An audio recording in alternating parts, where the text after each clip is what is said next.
In a previous version of Sovelia, we introduced the idea of saved views.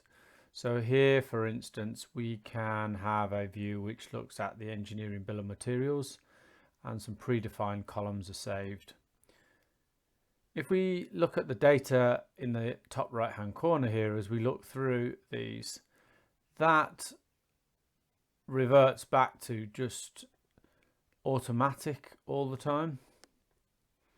And in the latest version of the software, we've now changed that so that you can now configure these tabs to go to the particular data or shared view that you want to.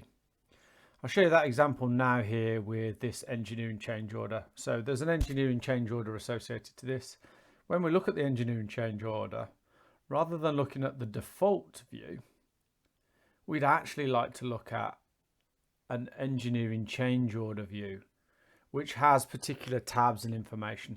So rather than every time having to come in and change this for every time we do it, we can set it up by default. I'm an administrator, so I'm going to go back into my administration settings. I'm looking on the data view tab. I can see here I've got my engineering change order, and at the moment it's set to just a default grid.